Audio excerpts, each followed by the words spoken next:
கிறிஸ்பியாக இருக்குன்னு பார்ப்போம். Wow. Hey guys, welcome to Savi vlogs. இன்றைக்கி எபிசோடில் என்ன பார்க்க போகிறீங்கன்னா ஒரு ரெசிபி தான் பார்க்க போகிறீங்க. நாங்கள் வந்துட்டு நிறைய குக்கிங் ஷோஸ் நிறையாவே பார்ப்போம் நெட்ஃப்ளிக்ஸில். அதுக்கப்புறம் நம்ம top cook, dupe cook, cook with Comali, master chef Tamil, இந்த மாதிரி நிறையா ஷோஸ் பார்ப்பேன். அதில் ரொம்ப இன்ஸ்பயரான எனக்கு ரொம்ப பிடிச்ச டிஷ்ஷஸ் எல்லாம் நான் உங்களோடையும் பண்ணி ஷேர் பண்ணலான்ட்டு இருக்கேன்.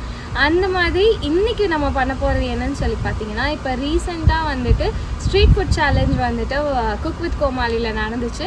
அதில் இர்ஃபான் வந்துட்டு செஞ்ச டிஷ் எதுன்னு சொல்லி பார்த்தீங்கன்னா பீச் ஸ்டைல் சுண்டல் வித் வடை. இதுதான் அவங்க பண்ணியிருந்தாங்க. இது ரொம்ப ஈஸியான ரெசிபி தான். அண்ட் இது எனக்கு ரொம்ப ரொம்ப ஃபேவரட். ஊரில் வந்துட்டு இந்த ஸ்நாக் தான் நான் வாங்கி வாங்கி சாப்பிட்டுட்டே இருப்பேன். இது எனக்கு ரொம்ப ரொம்ப பிடிச்ச ஒரு டிஷ்ஷு, சுண்டல் வித் வடை. இதுதான் நம்ம ட்ரை பண்ண போகிறோம். அண்ட் இந்த மாதிரி நிறைய ரெசிபீஸ்க்கு ஸ்பைஸ் இட் அப் வித் சவின்னு சொல்லிட்டு என்னோடய இன்ஸ்டாகிராம் ஹேண்டலில் வந்து நான் ஆல்ரெடி நிறைய டிஷ்ஷஸ் போட்டிருக்கேன். அதையும் செக் அவுட் பண்ணி பாருங்கள். அதே மாதிரி நம்ம யூடியூப்பில் பிளேலிஸ்ட் க்ரியேட் பண்ணியிருக்கேன், ஸ்பைஸ் இட் அப் வித் சவின்னு சொல்லி. அதையும் வந்துட்டு நீங்கள் செக் அவுட் பண்ணி பாருங்கள். என்னோட முன்னாடி குக்கிங் வ்ளாக்ஸ், அதுக்கப்புறம் இதுக்கு மேலே வர எல்லா குக்கிங் வ்ளாக்ஸுமே நான் அந்த பிளேலிஸ்ட்டில் ஆட் பண்ணுறேன், உங்களுக்கு ஈஸியாக இருக்கும்னு. அதே மாதிரி என்னோடய சேனல் ஃபர்ஸ்ட் டைம் பார்க்குறீங்கன்னா என்னோடய மித்த வீடியோஸும் செக் அவுட் பண்ணி பாருங்கள். பிடிச்சிருந்துச்சுன்னா மறக்காமல் உங்களோட லவ் அண்ட் சப்போர்ட்டை வந்துட்டு சப்ஸ்கிரைப் பண்ணி காமிங்க. இப்போ வாங்க நம்ம வந்துட்டு ரெசிபி பண்ணலாம்.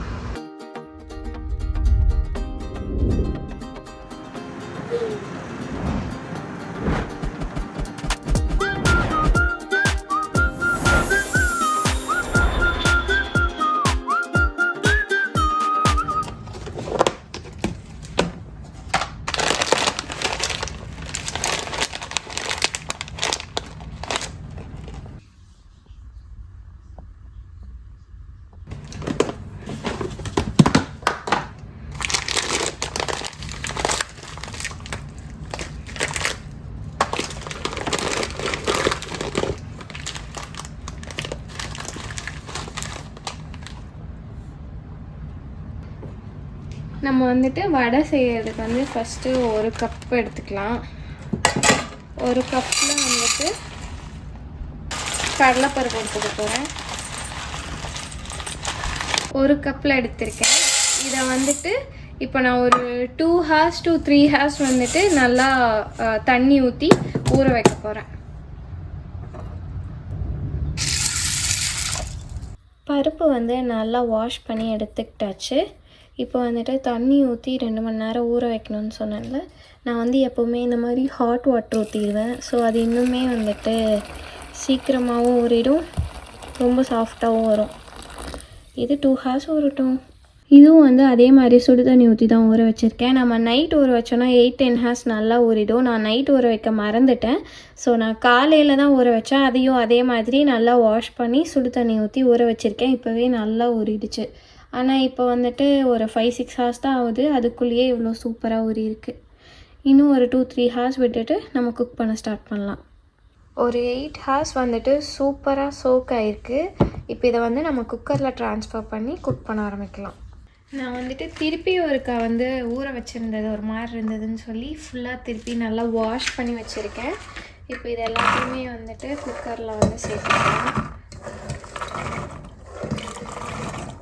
நிறைய பேர் வந்துட்டு இதுலேயே ஒயிட் கலர்லேயே ஒரு சுண்டல் இருக்கும், அதுலேயும் பண்ணுவாங்க. என்கிட்ட இந்த சுண்டல் தான் இருந்தனால இதுலேயும் வந்து நிறைய பேர் பண்ணுவாங்க. இதுதான் எனக்கு பிடிச்சது, அதனால நான் இந்த சுண்டல்லையே செய்ய போகிறேன். இதுக்கு வந்து தேவையான அளவு வாட்டர் ஊற்றிக்கலாம். நம்ம வந்துட்டு அதிகமாக ஊற்றினா கூட நல்லா தான் இருக்கும். இதில் வந்துட்டு லைட்டாக டர்மரிக், அதுக்கப்புறமா சால்ட், கொஞ்சமாக மஞ்சள், அப்புறம் உப்பு, இது போட்டுட்டு நம்ம இதை குக் பண்ண ஸ்டார்ட் பண்ணிடலாம்.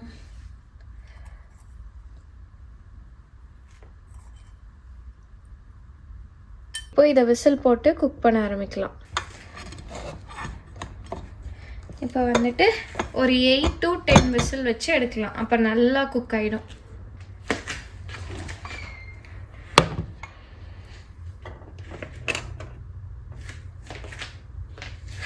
பருப்பு வந்து இப்போ ஒரு 3 hours செமையாக ஊறி இருக்குது. அதுவும் நான் ஹாட் வாட்டரில் போட்டு ஊற வச்சதுனால இன்னுமே ரொம்ப சூப்பராக ஊறி இருக்குது. இப்போ நம்ம இதெல்லாம் வந்துட்டு வடை செய்யறதுக்கு அரைக்க ஆரம்பிச்சிடலாம்.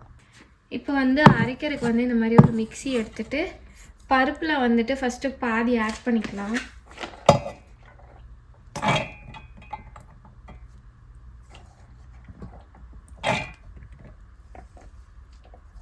வந்து ஃபஸ்ட்டு இவ்வளோ தான் போடுறேன், ஏன்னா நிறைய போட்டு சரியாக அரைக்காமல் போயிடும்னு. இன்னும் மிச்சம் இருக்குது, நம்ம கொஞ்சம் கொஞ்சமாக அரைக்க போகிறோம். இதில் வந்துட்டு ஒரு பட்டை, 3 கிராம்பு, அதுக்கப்புறமா ரெட் சில்லி மிளகா வந்துட்டு ஒரு 3 அண்ணா வந்து உடச்சி போட்டிருக்கேன்.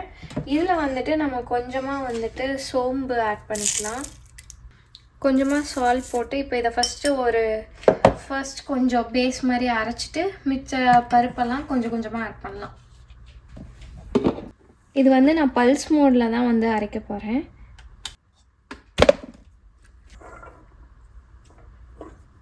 எனக்கு இப்போவே வந்துட்டு வடை ஸ்மெல் வருது.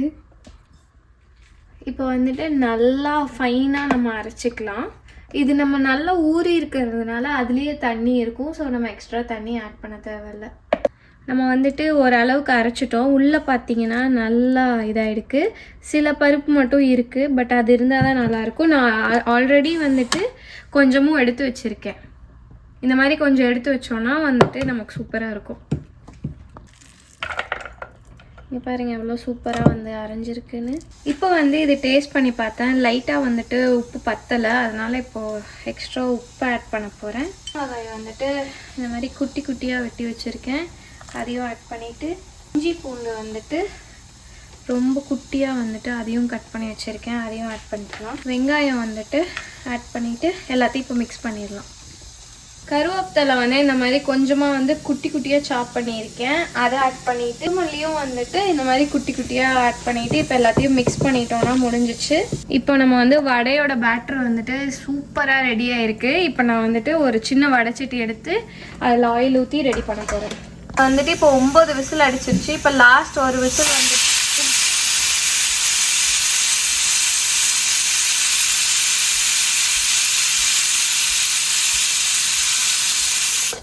இப்போ வந்து ஆஃப் பண்ணிடலாம். 10 விசில் ஆச்சு. கடலை எண்ணெய் ஊற்றி தான் பொரிக்க போகிறேன். எண்ணெய் வந்துட்டு நல்லா காஞ்சிருச்சு, அதனால் இப்போ நான் அப்படியே, இது ஃபர்ஸ்ட் டைம் பண்ணுறதுனால எனக்கு ரொம்ப பயமாக இருக்குது ஆயில்னால. ஸோ மெதுவாகவே இப்படி போட்டு இது பண்ணலாம்.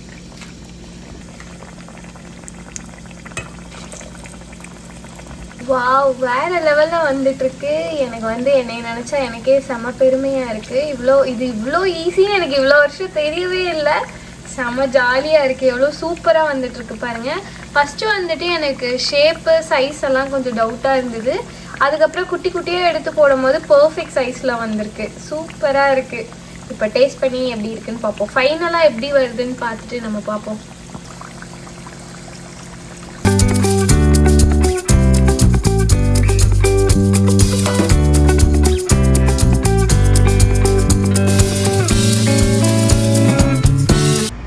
இப்போ இது எவ்வளோ கிறிஸ்பியாக இருக்குன்னு பார்ப்போம். வாவ்,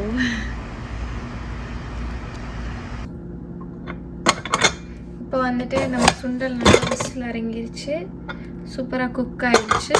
இப்போ நம்ம வந்துட்டு இதுக்கான மசாலாவை ரெடி பண்ணலாம். கடலை எண்ணெய் ஊற்றி குக் பண்ண ஆரம்பிக்கலாம். சோம்பு வந்து நான் கொஞ்சமாக ஆட் பண்ணிக்கிறேன். பூண்டு வந்துட்டு இந்த மாதிரி 3 பூண்டை குட்டி குட்டியாக வெட்டியிருக்கேன், அதையும் ஆட் பண்ணிவிட்டு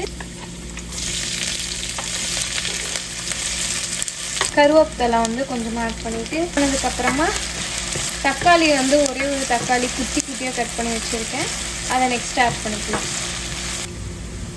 இதில் வந்து கொஞ்சமாக சால்ட், இஞ்சி பூண்டு பேஸ்ட் வந்து இது கொஞ்சமாக. இப்போ வந்து குட்டி குட்டியாக வெட்டி வச்சுருந்த தக்காளி ஆட் பண்ணிக்கிறேன். சீரகத்தூள் கொஞ்சம் ஆட் பண்ணுறேன். உங்கள்கிட்ட சோம்பு பவுடர் இருந்தால் அதையும் ஆட் பண்ணிக்கலாம், என்கிட்ட இல்லை, அதுதான் முன்னாடியே சோம்பு ஆட் பண்ணேன். பெப்பர் வந்துட்டு கொஞ்சமாக, சில்லி வந்துட்டு இந்த அளவுக்கு ஆட் பண்ணுறேன். கரம் மசாலா லைட்டாக தண்ணி விட்டு இந்த பச்சை வாசம் போகிற வரைக்கும் குக் பண்ணணும். நம்ம எப்போவுமே குக்கிங் ஸ்டார்ட் பண்ணிட்டோன்னா வந்துட்டு கோல்டு வாட்டரை யூஸ் பண்ணக்கூடாது. ஸோ நம்ம எப்போ குக் பண்ணணுன்னாலுமே பக்கத்தில் வந்துட்டு கெட்டல்லையோ இல்லை வந்துட்டு இன்னொரு அடுப்புலையோ வந்துட்டு சுடு தண்ணி எப்போவுமே கொஞ்சம் வச்சுக்கணும். நம்ம அதை ஆட் பண்ணி குக் பண்ணோன்னா தான் ஈஸியாகவும் குக் ஆகும். இருக்கேன் இதை கொஞ்சமாக ஆட் பண்ணி இந்த பச்சை வாசம், அந்த மசாலாவோட பச்சை வாசம் போகிற அளவுக்கு அது குக் ஆகட்டும். இது நல்லா வந்து குக் ஆகி மேலெல்லாம் எண்ணெய் பிரிஞ்சு வந்துடுச்சு. இப்போ நம்ம சுண்டல்லாம் உள்ளே ஆட் பண்ணிடலாம்.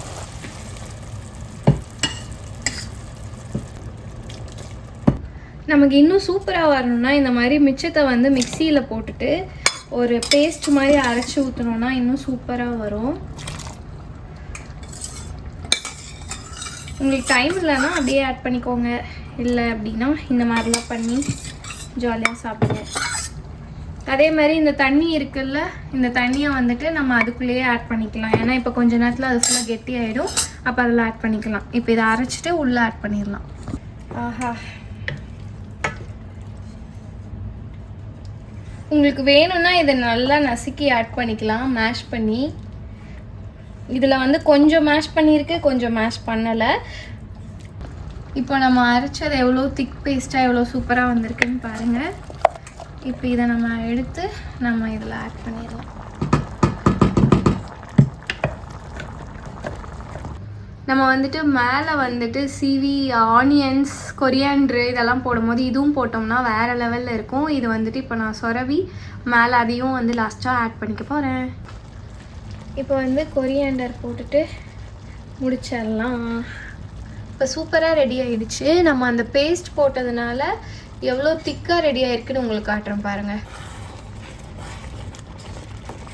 திக்காகவும் இருக்குது, இந்த மாதிரி கரெக்டாக இருக்குது. இதுதான் வந்துட்டு கரெக்ட் இது. ஸோ இப்போ நம்ம அடுப்பை ஆஃப் பண்ணிடலாம். ரெடி ஆகிடுச்சு.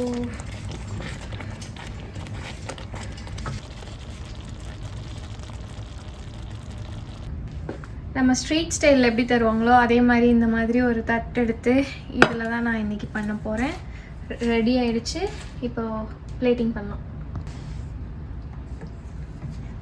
நீங்கள் பாருங்கள் எவ்வளோ சூப்பராக ரெடி ஆகிடுச்சுன்னு. நம்ம அந்த பேஸ்ட் அரைச்சி ஊற்றுனதுக்கப்புறம் தான் மாஸ் ஆகிடுச்சு. ஆஹா, பயங்கரமாக இருக்குது. உங்களுக்கு வேணும்னா வந்துட்டு கொரியாண்டர் பவுடரை ஆட் பண்ணிக்கோங்க. நான் அதை வந்துட்டு வீடியோவில் காட்ட மறந்துட்டேன். ரொம்ப கம்மியாக குட்டியாக ஆட் பண்ணியிருக்கேன். இந்த வடையை வந்துட்டு நான் குட்டி குட்டியாக வந்துட்டு போட போகிறேன் மேலே. இதில் வந்து வடை வச்சு சாப்பிட்லான்னு சொல்லிட்டு எனக்கு அந்த எபிசோட் பார்த்ததுக்கப்புறம் தான் தெரியும். இல்லைனா நாங்கள் நார்மலாக இது மட்டும் தான் நான் சாப்பிடுவேன். எனக்கு தெரிஞ்சு இது போதும்னு நினைக்கிறேன். ஓகே, எனக்கு வந்து மாங்காய் ரொம்ப பிடிக்கும். இந்த மாதிரி திருவி வச்சுருக்கேன். அதையும் வந்துட்டு கேரட்டையும் வந்து இந்த மாதிரி துருவி வச்சுருக்கேன். அதையும் வந்து மேலே வந்து கொஞ்சமாக வந்துட்டு ஆட் பண்ணிவிட்டு நம்ம கடைசியாக கொத்தமல்லியை மட்டும் ஆட் பண்ணோம்னா முடிஞ்சுது. கொஞ்சமாக வந்துட்டு கொத்தமல்லி போட்டு முடிச்சாச்சு.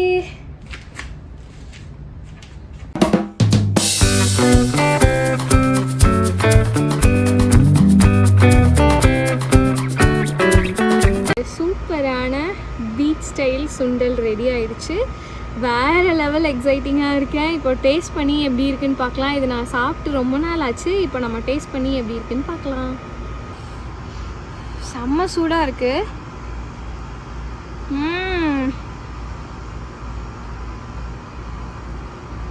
செம்மையாக இருக்குது. அதுவும் இந்த மாங்காய் கேரட்டோடலாம் சாப்பிடும்போது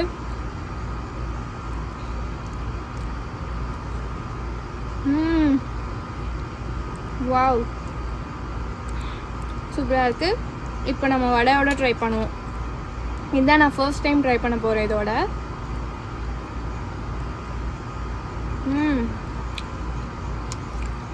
நல்லாயிருக்கு. பட் ஆனால் இதோட நான் ட்ரை பண்ணதில்லை. எனக்கு அதனால் நான் பயங்கரமாலாம் எனக்கு இம்ப்ரெஸ் பண்ணல. இது தனியாகவே வந்துட்டு வேறு லெவலில் இருக்குது.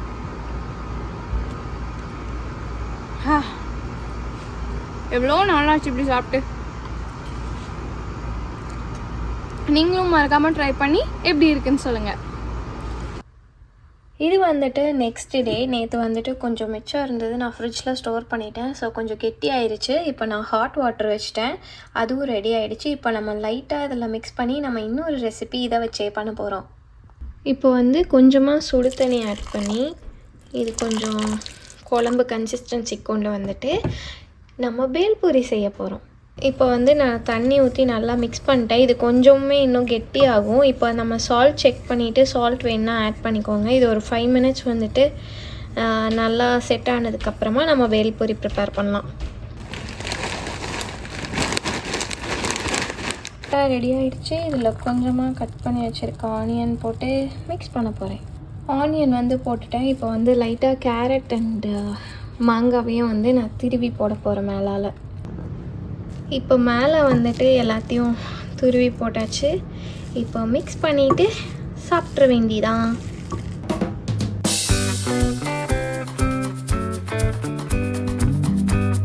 இவ்வளோ நேரம் என்னோடய ரெசிபி பார்த்ததுக்கு ரொம்ப தேங்க்ஸ். உங்களுக்கு பிடிச்சிருக்கோன்னு நினைக்கிறேன். மறக்காமல் இந்த ரெசிபியை நீங்களும் ட்ரை பண்ணி பார்த்துட்டு எப்படி இருக்குன்னு சொல்லுங்கள். அதே மாதிரி நானுமே இப்போ லேர்ன் தான் பண்ணிகிட்ருக்கேன். இந்த டிஷ்ஷில் நான் ஏதாவது பண்ணியிருந்தால் இன்னும் நல்லா வந்திருக்குன்னு அப்படி ஏதாவது உங்களுக்கு ஃபீல் ஆச்சுன்னா மறக்காமல் உங்களோட சஜஷன்ஸும் என்னோட கமெண்ட்ஸில் ஷேர் பண்ணுங்கள். ஓகே, அண்ட் இந்த வீடியோ பிடிச்சிருந்துச்சுன்னா மறக்காமல் லைக், ஷேர் அண்ட் சப்ஸ்கிரைப் பண்ணுங்கள். நெக்ஸ்ட் வீக்கெண்ட் புது வீடியோவில் பார்க்கலாம். பாய்.